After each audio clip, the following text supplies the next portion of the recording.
আসসালামু আলাইকুম সুপ্রিয় কুয়েত প্রবাসী ভাই বোনেরা, কুয়েত নিউজ বাংলা ইউটিউব চ্যানেলে আপনাদের স্বাগতম জানিয়ে দিচ্ছি। 20,000 প্রবাসী বাংলাদেশি গ্রেপ্তার, দাবিতে প্রচার, যা জানালো রিউমর স্ক্যানার। জানিয়ে দিচ্ছি এদিকে মালয়েশিয়ায় 165 প্রবাসী বাংলাদেশি আটক। বিস্তারিত জানিয়ে দিচ্ছি। তার আগে সুপ্রিয় বন্ধুরা, আপনারা আমাদের কুয়েত নিউজ বাংলা ইউটিউব চ্যানেলটি সাবস্ক্রাইব করবেন এবং বেল বাটনে ক্লিক করে রাখবেন। শুরুতেই মালয়েশিয়ায় 165 বাংলাদেশি প্রবাসী আটক।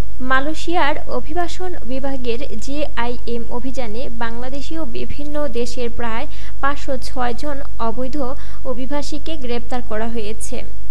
গতকাল কুয়ালালামপুরের মেদান ইম্বুর একটি ব্যবসায়িক এলাকায় এই অভিযান চালানো হয়। ইমিগ্রেশন বিভাগের সদর দপ্তর এবং নেগ্রি সেম্পিলান ইমিগ্রেশন বিভাগের বিভিন্ন পদের 185 জন ইমিগ্রেশন অফিসারের একটি বাহিনী এবং জাতীয় নিবন্ধন বিভাগের মতো অন্যান্য সংস্থার সহায়তায় এই যৌথ অভিযান পরিচালিত হয়। মালয়েশিয়ার সংবাদ মাধ্যম নিউ স্টেট টাইমস এক প্রতিবেদনে জানিয়েছে, যাদের আটক করা হয়েছে এর মধ্যে বাংলাদেশি ছিলেন 165 জন।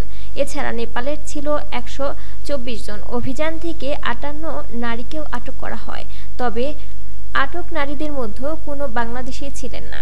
দেশটির অভিবাসন বিভাগের মহাপরিচালক YBHJ দাতো জাকারিয়া বিন শাবান গতকাল রাতে সংবাদ সম্মেলনে বলেন যে এই অভিযানে মোট 895 জন ব্যক্তির ডকুমেন্ট পরীক্ষা করা হয়, যার মধ্যে 749 জন অভিবাসী নাগরিক এবং 146 জন স্থানীয় নাগরিক ছিলেন। যাচাই বাছাই শেষে 506 জন অভিবাসী নাগরিককে অভিবাসন আইন লঙ্ঘনের সন্দেহে আটক করা হয়েছে। তাদের সকলের বয়স 25 থেকে 65 বছরের মধ্যে।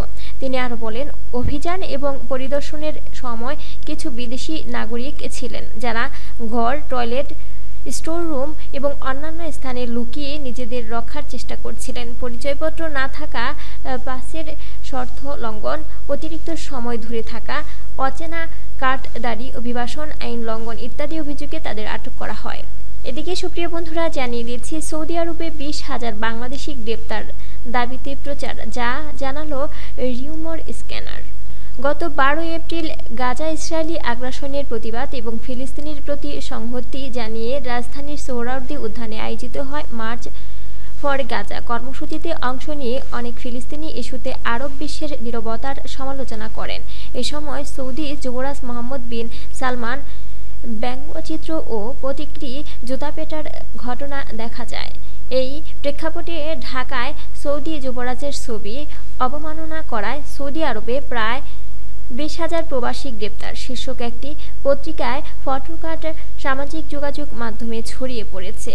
রিউমর স্ক্যানার এক প্রতিবেদনে জানা যায়, ঢাকা সৌদি যুবরাজের ছবি অবমাননা করায় সৌদি আরবে প্রায় 20,000 প্রবাসী গ্রেপ্তার শিরোনামে ওই পত্রিকা কোনো ফটোকার্ড বা সংবাদ প্রকাশ করেনি, বরং ডিজাইন নকল করে এই ভুয়া ফটোকার্ডটি তৈরি করা হয়েছে। ফটোকার্ডটি বিশ্লেষণ করে দেখা যায় এতে 20,000 শব্দ দুইটি একত্রে দেখা হয়েছে, যা বাংলা ভাষার শুদ্ধ নিয়মের পরিপন্থী।